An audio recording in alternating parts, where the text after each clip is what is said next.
ഞാൻ അടുത്ത കാലത്ത് കണ്ട സിനിമകളിൽ വെച്ച് ട്വിസ്റ്റുകൾ കൊണ്ട് എന്നെ ഞെട്ടിച്ചൊരു സിനിമയാണ് കമ്പാനിയൻ. ഈ പടത്തിൻ്റെ ട്രെയിലറോ റിവ്യൂയോ ഒന്നും കാണാതെ ഈ പടം കാണാൻ ശ്രമിച്ചാൽ ഒരു മികച്ച എക്സ്പീരിയൻസ് ആയിരിക്കും നിങ്ങൾക്ക് ലഭിക്കാൻ പോകുന്നത്. അതുകൊണ്ട് ഈ പടം എക്സ്പീരിയൻസ് ചെയ്യാൻ ആഗ്രഹിക്കുന്നവർ ഈ വീഡിയോ ഇവിടെ വെച്ച് നിർത്തി ഈ പടം കണ്ടിട്ട് വന്നിട്ട് നിങ്ങളുടെ അഭിപ്രായങ്ങൾ രേഖപ്പെടുത്തൂ. അതുപോലെ തന്നെ മറക്കാതെ തന്നെ എൻ്റെ ചാനൽ സബ്സ്ക്രൈബും ചെയ്യൂ. This is Mallu story teller. Welcome to my channel. സിനിമയുടെ തുടക്കത്തിൽ ഐറിസ് എന്ന ഒരു പെൺകുട്ടി ഒരു ഷോപ്പിലൂടെ നടക്കുന്നത് കാണാം. അവിടെ വെച്ച് അവൾ ജോഷ് എന്ന ഒരാളെ കണ്ടുമുട്ടുകയും അവർ തമ്മിൽ പ്രണയത്തിലാവുകയും ചെയ്യും. ആ സീൻ കട്ട് ചെയ്ത് അടുത്ത സീൻ കാണിക്കുന്നത് ഇവർ രണ്ടുപേരും ഒരു സെൽഫ് ഡ്രൈവിംഗ് കാറിൽ ജോഷിൻ്റെ ഫ്രണ്ടിൻ്റെ വീട്ടിലേക്ക് പോകുന്നതാണ്. സിറ്റിക്ക് പുറത്ത് ഒരു കാടിന് നടുക്കാണ് അവൻ്റെ ഫ്രണ്ടിൻ്റെ വീട്. അങ്ങനെ ഇവർ അവിടെ എത്തുമ്പോൾ ഐറിസ് ജോഷിനോട് ചോദിക്കും, നിന്റെ ഫ്രണ്ട്സിന് എന്നെ ഇഷ്ടപ്പെടുമോ, പ്രത്യേകിച്ച് കേറ്റിക്ക്. അപ്പോൾ ജോഷ് പറയും, കേറ്റിക്ക് ആരെയും ഇഷ്ടമില്ല, നീ അതൊന്നും കാര്യമാക്കണ്ട, എൻ്റെ കൂടെ നിന്നാൽ മതി. തുടർന്ന് ഇവരെ ആ വീട്ടിലേക്ക് കേറ്റി വന്ന് സ്വീകരിക്കും. ആ വീട് ശരിക്കും കേറ്റിയുടെ ബോയ് ഫ്രണ്ട് സെർഗയുടെയാണ്. സെർഗെ ഒരു വലിയ പണക്കാരനാണ്, അവനൊരു റഷ്യക്കാരനും കൂടെയാണ്. ഇവരെ കൂടാതെ ജോഷിൻ്റെ ഫ്രണ്ടായ എലയും അവൻ്റെ ബോയ് ഫ്രണ്ടായ പാട്രിക്കും അവിടെയുണ്ട്. അങ്ങനെ രാത്രി ഡിന്നറിൻ്റെ സമയത്ത് പാട്രിക് എങ്ങനെയാണ് എലയെ കണ്ടുമുട്ടിയതെന്ന് അവരോട് വിവരിക്കുന്നു. ഒരു കോസ്റ്റ്യൂം പാർട്ടിയിൽ വെച്ച് താൻ ഡ്രാക്കുളയുടെ കോസ്റ്റ്യൂമും എലൈ ഡിനോസറിൻ്റെ കോസ്റ്റ്യൂമിലായിരുന്നു. അങ്ങനെ അവിടെ വെച്ചാണ് ഇവർ തമ്മിൽ ആദ്യമേ കണ്ടുമുട്ടുകയും പ്രണയത്തിലാകുന്നതും. അങ്ങനെ ആ ഡിന്നറിന് ശേഷം ഐറിസ് കേറ്റിയോട് ഓരോ കാര്യങ്ങൾ സംസാരിച്ചുകൊണ്ടിരിക്കുന്നു. ഈ സമയം കേറ്റി സെർഗയെക്കുറിച്ച് ഐറിസിനോട് പറയുന്നുണ്ട്. സെർഗയ്ക്ക് ഒരു വൈഫുണ്ട്, ഞാൻ വെറും അങ്ങേരുടെ വെപ്പാട്ടിയാണ്, അങ്ങേരുടെ ഇഷ്ടത്തിനനുസരിച്ചാണ് ഞാനിവിടെ ജീവിക്കുന്നത് എന്നൊക്കെ പറയും. ഇത് കഴിഞ്ഞ് പിറ്റേന്ന് ഐറിസ് റെഡിയായി ഈ വീടിൻ്റെ അടുത്തുള്ള ഒരു ലേക്കിലേക്ക് പോകാൻ തയ്യാറാകും. ഈ സമയം ജോഷ് പറയും, ഞാനിപ്പോൾ വരുന്നില്ല, നീ ഒറ്റയ്ക്ക് പോയിക്കോ, ഞാൻ കുറച്ച് കഴിയുമ്പോൾ വരാമെന്ന്. അങ്ങനെ ഐറിസ് ആ തടാകത്തിന് അടുത്തെത്തുമ്പോൾ അവൾ ഒരു കാര്യം ശ്രദ്ധിക്കും, തൻ്റെ പോക്കറ്റിൽ ഒരു കത്തിയിരിക്കുന്നത്. അവൾ അത് നോക്കിക്കൊണ്ടിരിക്കുമ്പോൾ പെട്ടെന്ന് സെർഗെ അങ്ങോട്ട് വരും. ഈ സമയം ഐറിസ് അവിടെ നിന്ന് പോകാൻ ശ്രമിക്കുമ്പോൾ സെർഗെ ഓരോ കാരണങ്ങൾ പറഞ്ഞ് അവളെ പിടിച്ചു നിർത്തും. എന്നിട്ട് സെർഗെ പറയും, എൻ്റെ ബോഡി ഒന്ന് ലോഷൻ തേക്കാമോ? അങ്ങനെ അവളത് സമ്മതിക്കും. തുടർന്ന് ഐറിസ് സെർഗയുടെ ബോഡി ലോഷൻ തേക്കുമ്പോൾ അവൻ അവളെ കടന്നു പിടിക്കും. ഐറിസ് അവനെ പിന്തിരിപ്പിക്കാൻ നോക്കും, പക്ഷേ അവൻ അവളെ റേപ്പ് ചെയ്യാൻ നോക്കും. ഈ സീൻ കട്ട് ചെയ്ത് തൊട്ടടുത്ത സീൻ കാണിക്കുന്നത് ജോഷും മറ്റുള്ളവരും ആ വീട്ടിലവിടെ സംസാരിച്ചിരിക്കുന്നതാണ്. അവരുടെ മുമ്പിലേക്ക് ചോരയിൽ കുളിച്ച് ഐറിസ് അവിടെ എത്തും. ഇത് കണ്ടിട്ട് അവരെല്ലാവരും ഞെട്ടും. ജോഷ് ഓടിച്ചെന്ന് അവളോട് ചോദിക്കും എന്താണ് പറ്റിയതെന്ന്. അവൾ പറയും, സെർഗെ തന്നെ റേപ്പ് ചെയ്യാൻ ശ്രമിച്ചു, ഞാൻ അവനോട് ഒരുപാട് പറഞ്ഞു വേണ്ട എന്ന്, നമുക്കിവിടെ നിന്ന് എങ്ങനെയും പോകാം എന്നൊക്കെ പറയും. ഈ സമയത്താണ് നമ്മൾ ആരും പ്രതീക്ഷിക്കാതെ ഒരു വമ്പൻ ട്വിസ്റ്റ് നടക്കുന്നത്. അതെ, ഐറിസ് ഒരു റോബോട്ടാണ്. ജോഷ് അവളെ തൻ്റെ വോയിസ് കമാൻഡിലൂടെ സ്ലീപ്പ് ചെയ്യിപ്പിക്കും. എന്നിട്ട് അവളെ ഒരു ചെയറിൽ കെട്ടിയിടും.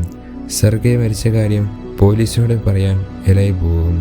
ഈ സമയം ജോഷ് ഐറിഷിനോട് അവസാനമായി ഗുഡ് ബൈ പറയാൻ അവളെ വേക്കപ്പ് ചെയ്യിപ്പിക്കും. എന്നിട്ട് ജോഷ്, നീ ഒരു റോബോട്ടാണ്, എനിക്കിഷ്ടമുള്ളത് ചെയ്യാൻ വേണ്ടി ഞാൻ നിന്നെ വാങ്ങിയതാണ് എന്നൊക്കെ പറയും. അപ്പോൾ ഐറിസ് ഇതൊന്നും സമ്മതിക്കില്ല. അവസാനം ജോഷ് അവളെ കൊണ്ട് ഓരോ കമാൻഡുകളും പല ഭാഷകളിലും തൻ്റെ ഫോൺ ഉപയോഗിച്ച് സംസാരിപ്പിക്കും. അപ്പോൾ ഐറിസ് ചോദിക്കും, അപ്പോൾ എൻ്റെ ഓർമ്മകളോ? എനിക്ക് കുട്ടിക്കാലത്തുണ്ടായ ഓർമ്മകൾ, അതുപോലെ തന്നെ നിന്നെ ആദ്യമായി കണ്ട ഓർമ്മകൾ, ഇതെല്ലാം സത്യമല്ലേ? അപ്പോൾ ജോഷ് പറയും, അതെല്ലാം വെറും ഫേക്ക് മെമ്മറീസ് ആണ്, ശരിക്കും എന്താണ് സംഭവിച്ചതെന്ന് ഞാൻ പറയാം. അങ്ങനെ ജോഷ് ഐറിസിനെ കിട്ടിയ കഥ പറയും. എംഫാസിക്സ് എന്ന കമ്പനിയാണ് ഇതുപോലെ കമ്പാനി റോബോട്ട്സിനെ ഉണ്ടാക്കി ആവശ്യമുള്ളവർക്ക് കൊടുക്കുന്നത്. അവരുടെ ഒരു കസ്റ്റമറാണ് ജോഷ്. അങ്ങനെ ഐറിസ് ജോഷിൻ്റെ അടുത്തേക്ക് എത്തും. തൻ്റെ ഫോൺ ഉപയോഗിച്ച് ലവ് ലിങ്ക് ക്രിയേറ്റ് ചെയ്താൽ ആ റോബോട്ട് തൻ്റെ യൂസറുമായി എമോഷണലി കണക്റ്റഡ് ആകും. പക്ഷേ തങ്ങൾ റോബോട്ടാണെന്ന കാര്യം അവർക്ക് അറിയില്ല. അതുമാത്രമല്ല, ഈ റോബോട്ടുകൾക്ക് ഒരിക്കലും കള്ളം പറയാനോ മനുഷ്യന്മാരെ ഉപദ്രവിക്കാനോ സാധിക്കുകയില്ല. അങ്ങനെ ജോഷ് ഐറിഷുമായിട്ട് ലവ് ലിങ്ക് ക്രിയേറ്റ് ചെയ്യും. അതിനുവേണ്ടി ഒരു ഫേക്ക് മെമ്മറി ക്രിയേറ്റ് ചെയ്തതാണ് നമ്മൾ ഈ പടത്തിന് തുടക്കത്തിൽ കണ്ടത്. ഇങ്ങനെ ഈ കാര്യങ്ങളെല്ലാം ജോഷ് ഐറിസിനോട് സംസാരിച്ചുകൊണ്ടിരിക്കുമ്പോൾ കേറ്റി അവിടേക്ക് വരും. കേറ്റി അവളെ ഷട്ട് ഡൗൺ ചെയ്യാൻ ജോഷിയോട് പറയും. ജോഷ് കേറ്റീനെയും കൊണ്ട് വേറൊരു റൂമിലേക്ക് കൊണ്ടുപോകും. ഈ സമയം ഐറിസ് തൻ്റെ കത്തി അവിടെ നിലത്ത് കിടക്കുന്നത് കാണും. അവൾ എങ്ങനെയൊക്കെയോ ആ കത്തിയെടുത്ത് തന്നെ കെട്ടിയിരിക്കുന്ന കയറ് മുറിക്കും. ഈ സമയം ജോഷ് അവിടേക്ക് വരും. ഇത് കണ്ടിട്ട് അവളെ ഷട്ട് ഡൗൺ ചെയ്യാൻ വോയിസ് കമാൻഡ് കൊടുക്കാൻ നോക്കുമ്പോഴേക്കും ഐറിസ് ജോഷിൻ്റെ കഴുത്തിലിടിക്കും. എന്നിട്ട് ജോഷിൻ്റെ ഫോൺ എടുത്തുകൊണ്ട് ആ വീട്ടിൽ നിന്ന് ഇറങ്ങി കാട്ടിലേക്ക് ഓടും. തൊട്ടടുത്ത സീനിൽ ഇവരെല്ലാവരും അവളെ എങ്ങനെയെങ്കിലും പിടിക്കാൻ വേണ്ടി ഡിസ്കസ് ചെയ്യുന്നതാണ് കാണിക്കുന്നത്. ഈ സമയം എലൈക്ക് ഓരോ ഡൗട്ടുകൾ തോന്നും. കാരണം ഈ റോബോട്ടുകൾ ഒരിക്കലും മനുഷ്യന്മാരെ ഉപദ്രവിക്കില്ല, പിന്നെ എങ്ങനെ സെർഗയെ കൊന്നു എന്നൊക്കെ ജോഷിനോട് ചോദിക്കും. അങ്ങനെ അവസാനം ഒരു വഴിയുമില്ലാതെ ജോഷ് സമ്മതിക്കും. ഞാൻ തന്നെയാണ് ഐറിസിനെ പ്രോഗ്രാമിൽ മോഡ് കയറ്റി ചെറിയൊരു അഗ്രഷൻ കൂട്ടിയത്, അതുപോലെ തന്നെ അവളുടെ പോക്കറ്റിൽ കത്തി വെച്ചതും ഞാനാണ്. ഇത് കേട്ട് എലൈ ചോദിക്കും, നീ എന്തിനാണ് അങ്ങനെ ചെയ്തത്? അപ്പോൾ ജോഷ് പറയും, സെർഗെ ഒരു റഷ്യൻ മാഫിയയിൽപ്പെട്ട ആളാണ്, അവൻ കേറ്റിയെ ഉപദ്രവിക്കുന്നുണ്ട് എന്നൊക്കെ പറയും. അപ്പോൾ കേറ്റി സെർഗെ സൂക്ഷിച്ചു വെച്ച പണം എലയെ കാണിക്കും. ഏകദേശം $12 മില്യൺ അതുണ്ട്. തങ്ങൾ 3 പേരായിട്ട് അത് സ്പ്ലിറ്റ് ചെയ്യാൻ അവർ തീരുമാനിക്കും. അപ്പോൾ എലൈ ചോദിക്കും, 3 പേരോ? പാട്രിക്കിനെയും കൂട്ടി നമ്മൾ 4 പേരില്ലേ? അപ്പോൾ ജോഷ് പറയും, നീ തമാശ പറയുകയാണോ? അടുത്ത ട്വിസ്റ്റ് എന്തെന്നാൽ ആ പാട്രിക്കും ഒരു റോബോട്ട് തന്നെയാണ്. എലൈ വേഗം ചെന്ന് ആ പാട്രിക്കിനെ സ്ലീപ്പ് ചെയ്യും. എന്നിട്ട് ജോഷിനോട് പറയും, നീ എന്താണ് പാട്രിക്കിനോട് പറയുന്നത്? അവൻ്റെ മുമ്പിൽ വെച്ച് ഇങ്ങനെയുള്ള കാര്യങ്ങളൊന്നും സംസാരിക്കരുത്. അങ്ങനെ എലൈ ആ ഡീലിന് സമ്മതിക്കും. അങ്ങനെ ഇവർ 4 പേരും ഐറിസിനെ തിരക്കി ആ കാട്ടിലേക്ക് പോകും. ഇവർ 2 പേരും സ്പ്ലിറ്റായിട്ടാണ് പോകുന്നത്. കേറ്റിയും ജോഷും ഒരു ടീമും, അതുപോലെ എലയും പാട്രിക്കും രണ്ട് വഴിക്ക് പോകും. ഈ സമയം ഐറിസ് ജോഷിന്റെ ഫോൺ എടുത്തിട്ട് തൻ്റെ ഓരോ സെറ്റിങ്സ് നോക്കും. അവൾക്ക് കണ്ണിൻ്റെ കളറുകൾ ആ ഫോൺ ഉപയോഗിച്ച് ചേഞ്ച് ചെയ്യാൻ പറ്റും, അതുപോലെ തന്നെ വോയിസും ചേഞ്ച് ചെയ്യാൻ പറ്റും. അങ്ങനെ ഓരോ നോക്കുമ്പോൾ അവൾ വോയിസ് കമാൻഡ് കാണും. അവൾ അത് ഓഫാക്കും. അതുപോലെ തന്നെ അവൾ തൻ്റെ ഇൻ്റലിജൻസ് 100% ആക്കും. എന്നിട്ട് എങ്ങനെയെങ്കിലും ഇവിടെ നിന്ന് രക്ഷപ്പെടാൻ ഉള്ളൊരു പ്ലാൻ തയ്യാറാക്കും. അതായത് താൻ തിരിച്ചു ചെന്ന് ജോഷിൻ്റെ കാർ ഉപയോഗിച്ച് തൻ്റെ വീട്ടിലേക്ക് പോകുക എന്നൊരു പ്ലാൻ അവൾ തയ്യാറാക്കും. അങ്ങനെ അവൾ തിരിച്ചു നടക്കുമ്പോൾ വഴിയിൽ വെച്ച് എലൈനെയും പാട്രിക്കിനെയും കാണും. അവൾ ഒരു മരത്തിൻ്റെ പിറകിൽ ഒളിച്ചു നിൽക്കും. ഈ സമയം പാട്രിക്ക് പറയും, താനൊരു റോബോട്ടാണെന്ന കാര്യം തനിക്ക് മുമ്പേ തന്നെ അറിയാം. എലൈ അവനെ കെട്ടിപ്പിടിച്ചുകൊണ്ട് പാട്രിക്കിനെ അവൻ ഒരുപാട് സ്നേഹിക്കുന്നുണ്ട് എന്നൊക്കെ പറയും. എന്നിട്ട് പറയും, നമുക്ക് ഈ പണമൊന്നും വേണ്ട, നമുക്ക് തിരിച്ചു പോകാം. അങ്ങനെ അവർ തിരിച്ചു പോകുമ്പോൾ ഐറിസിനെ കാണും. എലൈ ഐറിസിനെ ഷൂട്ട് ചെയ്യാൻ നോക്കും. ഈ സമയത്ത് എലൈ ഐറിസിനെ പിടിക്കാൻ നോക്കുന്നിടയ്ക്ക് ഐറിസിൻ്റെ കയ്യിൽ നിന്ന് തോക്ക് പൊട്ടും. എലൈ ആ വെടി കൊണ്ടിട്ട് മരിക്കും. ഈ സമയം ജോഷും കേറ്റിയും അവിടേക്ക് എത്തും. ഐറിസ് ഇതന്നിട്ട് അവിടുന്ന് നേരെ ഓടി വീട്ടിലേക്ക് ചെല്ലും. ജോഷും അവളുടെ പുറകെ ചെല്ലും. ഐറിസ് ഓടി ചെന്ന് ജോഷിൻ്റെ കാറിൽ കയറി വണ്ടി ഓണാക്കാൻ ശ്രമിക്കും. പക്ഷേ ജോഷിൻ്റെ വോയിസ് കമാൻഡ് ഇല്ലാതെ ആ വണ്ടി ഓണാവില്ല. ജോഷിൻ്റെ ഫോൺ എടുത്ത് ഐറിസ് ഓരോ വോയിസ് ചേഞ്ച് ചെയ്ത് അവൻ്റെ വോയിസ് ആക്കാൻ എങ്ങനെയെങ്കിലും നോക്കും. ഇത് മനസ്സിലാക്കിയ ജോഷി ഒരു വലിയ കല്ലെടുത്തുകൊണ്ട് വന്ന് ആ വണ്ടിയുടെ ചില്ല് തകർക്കാൻ നോക്കും. അവസാനം ഐറിസ് ജോഷിൻ്റെ വോയിസ് കണ്ടുപിടിക്കും. എന്നിട്ട് വണ്ടി ഓണാക്കി നേരെ വീട്ടിലേക്കുള്ള ഡെസ്റ്റിനേഷൻ വിടും. അങ്ങനെ ആ വണ്ടി സ്റ്റാർട്ടായി അവരുടെ സ്വന്തം വീട്ടിലേക്ക് പോകും. ഈ സമയം ജോഷ് ഓടി മറ്റേ വീട്ടിൽ കയറി സെർഗയുടെ ഫോൺ എടുത്തിട്ട് ആ ഫോൺ ഉപയോഗിച്ച് അവൻ്റെ വണ്ടി ലോക്കാക്കും. അപ്പോഴേക്കും ഐറിസ് കുറച്ച് ദൂരം എത്തിയിരിക്കും. ആ വണ്ടി എൻജിനും ഡോറും ലോക്കായി കിടക്കും. ഈ സമയം ജോഷ് പാട്രിക്കിൻ്റെ അടുത്തേക്ക് ഓടിയെത്തും. എന്നിട്ട് എലയുടെ ഫിംഗർ പ്രിൻ്റ് ഉപയോഗിച്ചിട്ട് പാട്രിക്കിനെ റീസെറ്റ് ചെയ്യും. അതായത് ജോഷ് പാട്രിക്കുമായിട്ട് പുതിയ ലവ് ലിങ്ക് ക്രിയേറ്റ് ചെയ്യും. എന്നിട്ട് അവൻ്റെ പ്രോഗ്രാമിംഗ് മോഡ് ചെയ്ത് അഗ്രഷൻ 100% ആക്കി ഐറിസിനെ കണ്ടുപിടിക്കാൻ അവന് കമാൻഡ് കൊടുക്കും. അങ്ങനെ പാട്രിക്ക് ഐറിസിനെ തേടി പോകും. ഈ സമയം ആ കാറിൻ്റെ ചില്ല് പൊട്ടിച്ച് ഐറിസ് പുറത്തെത്തും. അപ്പോഴേക്കും ഒരു ചീഫ് പോലീസ് ഓഫീസർ അവിടെ എത്തും. അയാൾക്ക് സംശയം തോന്നി ഐറിസിനെ അവൻ വിലങ്ങണിയിക്കും. ഈ സമയം പാട്രിക് അവിടേക്ക് എത്തും. അവൻ ആ പോലീസുകാരനെ അടിച്ചു കൊല്ലും. എന്നിട്ട് ആ പോലീസുകാരനെ എടുത്ത് ആ പോലീസ് വണ്ടിയുടെ ബാക്കിലിട്ടിട്ട് ആ പോലീസ് വണ്ടിയും ഐറിസുമായിട്ട് ഇവൻ ആ മറ്റേ വീട്ടിലേക്ക് തിരിച്ചു വരും. പോലീസ് വണ്ടി വരുന്ന കണ്ടിട്ട് കേറ്റി ജോഷും പേടിക്കും. അവർ നോക്കുമ്പോൾ പാട്രിക്കാണ് അവിടുന്ന് ഇറങ്ങി വരുന്നത്. കൂടാതെ ഐറിസിനെയും എടുത്തുകൊണ്ട് വരുന്നുണ്ട്. അപ്പോൾ കേറ്റി ചോദിക്കും, ഈ വണ്ടിയുടെ ഉടമസ്ഥനായ പോലീസുകാരൻ എന്ത് ചെയ്യും? അപ്പോൾ പാട്രിക്ക് പറയും, അയാൾ ഡിക്കിയിൽ കിടപ്പുണ്ട്. ഇവർ ചെന്ന് നോക്കുമ്പോൾ ഡിക്കിയിൽ മരിച്ചു കിടക്കുന്ന പോലീസുകാരനെയാണ് കണ്ടത്. ഇത് കണ്ടിട്ട് കേറ്റി വല്ലാതെ പേടിക്കും.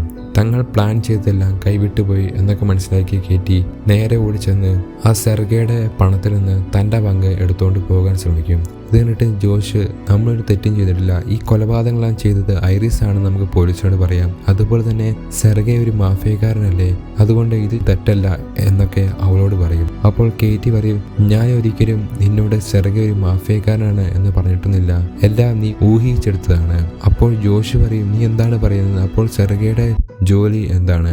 അവനൊരു കൃഷിക്കാരനാണ്, അങ്ങനെയാണ് അവൻ ഒരുപാട് സമ്പാദിച്ചു കൂട്ടിയത് എന്നൊക്കെ പറയും. ഇത് കേട്ട് ജോഷി മനസ്സിലാക്കും തന്നെ കേറ്റി പറ്റിച്ചതാണെന്ന്. അങ്ങനെ കേറ്റി അവിടുന്ന് പോകാൻ നേരം ജോഷ് പാട്രിക്കിനോട് പറയും അവളെ തടയാൻ.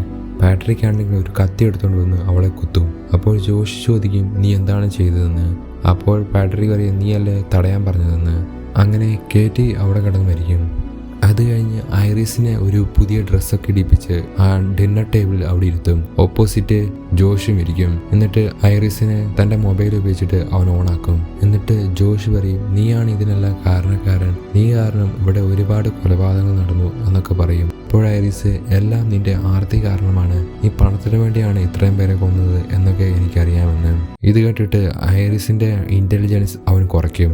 എന്നിട്ട് അവൻ പറയും നിനക്ക് പെയിൻ മനസ്സിലാവുന്നുണ്ടല്ലേ, യഥാർത്ഥ പെയിൻ എന്താണെന്ന് ഞാൻ കാണിച്ചു തരാം. എന്നിട്ട് ഐറിസിന് ഒരു കമാൻഡ് കൊടുക്കും, അവളുടെ കൈ നീട്ടി ഒരു മെഴുകുതിരിയിൽ മേൽ വെക്കുക. അപ്പോൾ ഐറിസ് ആ കമാൻഡ് അനുസരിച്ച് അവൾ കൈ നീട്ടി ഒരു മെഴുകുതിരിയുടെ മേൽ കൈവെക്കും. അവളുടെ കൈ പതിയെ പൊള്ളാൻ തുടങ്ങും. അവൾക്കത് ഫീൽ ചെയ്യാനും പറ്റുന്നുണ്ട്. ഈ സമയം ജോഷിന് ഒരു ഫോൺ കോൾ വരും. അത് ആ റോബോട്ട് കമ്പനിയിൽ നിന്നാണ്. അവർ ഉടനെ ആ ലൊക്കേഷനിലെത്തും എന്ന് പറയും. ഇത് മനസ്സിലാക്കിയ ജോഷ് തൻ്റെ തോക്കെടുത്ത് പാട്രിക്കിന് കൊടുക്കും. അപ്പോഴേക്കും ഐറിസിന്റെ കൈ കത്തി തീ പിടിച്ചിട്ടുണ്ടാവും. പാട്രിക് അത് കെടുത്തും. എന്നിട്ട് ആ തോക്ക് ഐറിസിന് കൊടുക്കും. ജോഷ് ഐറിസിന് അടുത്ത കമാൻഡ് കൊടുക്കും. തൻ്റെ തന്നെ തലയിൽ തോക്ക് വെച്ച് ഷൂട്ട് ചെയ്യാൻ പറയും. അപ്പോൾ ഐറിസ് നോ പറയും. പക്ഷേ അവൾ ആ കമാൻഡ് തന്നെ അനുസരിച്ച് ഷൂട്ട് ചെയ്യും. അങ്ങനെ അവൾ അവിടെ തലപൊട്ടി നിലത്തി വീഴും. അങ്ങനെ കുറച്ച് കഴിയുമ്പോഴത്തേനും ആ റോബോട്ട് കമ്പനിയിൽ നിന്ന് 2 പേര് വരും. എന്താണ് സംഭവിച്ചതെന്ന് ജോഷിനോട് ചോദിക്കും. ഈ സമയം ജോഷ് പാട്രിക്കിന് മറ്റേ ചീഫ് പോലീസ് ഓഫീസറിന്റെ വേഷം കൊടുക്കും. അവരെ തെറ്റിദ്ധരിപ്പിക്കാൻ വേണ്ടി അവനൊരു പോലീസുകാരന് ആണ് എന്ന രീതിയിൽ അവനെ അവിടെ നിർത്തും. ജോഷ് എന്നിട്ട് അവരോട് പറയും എന്താണ് സംഭവിച്ചതെന്ന് എനിക്ക് മനസ്സിലായില്ല, ഈ റോബോട്ട് എല്ലാവരെയും കൊന്നു അതൊക്കെ പറയും. എന്നാൽ അവിടെ വന്ന ഒരാൾക്ക് ഇവൻ പറയുന്നതെല്ലാം കള്ളമാണ് എന്നുള്ള കാര്യം മനസ്സിലാകും. എന്നിട്ട് പറയും ഞങ്ങൾ ഈ റോബോട്ടിനെ കൊണ്ടുപോയി ഈ വണ്ടിയിൽ കടത്തി റീബൂട്ട് ചെയ്യിപ്പിക്കുകയാണ്. അതുപോലെ തന്നെ ഇവൾ കണ്ട കാര്യങ്ങളും കേട്ട കാര്യങ്ങളും എല്ലാം റെക്കോർഡ് ചെയ്തിട്ടുണ്ട്, അതെല്ലാം ഒന്ന് റീചെക്ക് ചെയ്യണം എന്നൊക്കെ പറയും. ഇത് കേട്ട് ജോഷ് ചോദിക്കും നിങ്ങൾ എന്താണ് പറഞ്ഞതെന്ന്. അപ്പോൾ അവർ പറയും നിങ്ങൾ യൂസർ മാനുവൽ വായിച്ചിട്ടില്ലേ, ഈ റോബോട്ട് കണ്ട കാര്യങ്ങളും കേട്ട കാര്യങ്ങളും തൻ്റെ CPU-ൽ സൂക്ഷിച്ചുകൊണ്ട് അത് ഇവളുടെ വയറ്റിലാണ് സ്ഥിതി ചെയ്യുന്നത്. അപ്പോൾ ജോഷ് മനസ്സിലാകും ഈ വിവരങ്ങൾ പുറത്തു പോയാണ് താൻ പിന്നെയും കുടുങ്ങുമെന്ന്. അവൻ പാട്രിക്കിനോട് പറയും അവരെ കൊല്ലാൻ. അങ്ങനെ ആ 2 പേരും ഐറിസിന്റെ ബോഡിയും എടുത്തുകൊണ്ട് ആ വണ്ടിയുടെ ബാക്കിൽ കൊണ്ടുപോയി റീബൂട്ട് കണക്ട് ചെയ്യും. എന്നിട്ട് ഇവർ വണ്ടി തിരിച്ച് പോകാൻ നേരം അവരുടെ മുമ്പിൽ പാട്രിക് എത്തും. അപ്പോൾ അതിൽ ഒരാൾക്ക് മനസ്സിലാകും ഇത് തങ്ങളുടെ പഴയൊരു റോബോട്ടാണെന്ന്. പാട്രിക് ഒരാളെ കൊല്ലും. വേറൊരു ടെഡി എന്ന പേരുള്ള ഒരാൾ അവിടെ നിന്ന് ഇറങ്ങി ഓടും. പാട്രിക് പുറകെ ചെന്നവനെ പിടിക്കും. ഈ സമയം ഐറിസിന്റെ റീബൂട്ട് കംപ്ലീറ്റ് ആയിട്ടുണ്ടാകും. അവൾ ഒരു ഇലക്ട്രിക് ടേസർ എടുത്തുകൊണ്ട് പാട്രിക്കിന്റെ അടുത്തെത്തും. എന്നിട്ട് പാട്രിക്കിനെ അത് വെച്ചിട്ട് കുത്താൻ നോക്കും. പക്ഷേ അവൾക്കത് ചെയ്യാൻ പറ്റുന്നില്ല. അപ്പോൾ പാട്രിക് പറയും നിന്നെ റീബൂട്ട് ചെയ്തേക്കുമാണ്, അതുകൊണ്ട് നിനക്ക് ആരെയും ഉപദ്രവിക്കാനുള്ള കമാൻഡ് ഇല്ല. എന്നിട്ട് പാട്രിക് അവളുടെ കയ്യിൽ നിന്ന് ആ ഇലക്ട്രിക് ടേസർ വാങ്ങും. എന്നിട്ട് അവളെ അടിച്ച് താഴെ ഇടും. അപ്പോഴേക്കും ഐറിസ് പറയും നിന്റെ ലവ് ലിങ്ക് ഒരിക്കലും ജോഷ് അല്ല LI ആണെന്ന്. അപ്പോൾ അവൻ പറയും നീ എന്തൊക്കെ കള്ളങ്ങളാണ് പറയുന്നതെന്ന്. അപ്പോൾ ഐറിസ് പറയും എനിക്കൊരിക്കലും കള്ളം പറയാൻ സാധിക്കില്ല. അപ്പോഴേക്കും പാട്രിക്കിന് തൻ്റെ പഴയ മെമ്മറി ഓരോന്നായിട്ട് തിരിച്ചു കിട്ടാൻ തോന്നും. അങ്ങനെ ഇത് മനസ്സിലാക്കിയ പാട്രിക്ക് സ്വയം ആ ടേസർ ഉപയോഗിച്ചിട്ട് അവിടെ ബോധം കെട്ട് വീഴും. ഈ സമയം ടെഡി തന്നെ രക്ഷിച്ചതിന് ഐറിസിനോട് നന്ദി പറയും. അപ്പോൾ ഐറിസ് ചോദിക്കും എനിക്ക് ഒരു ഉപകാരം ചെയ്തു തരാമോ.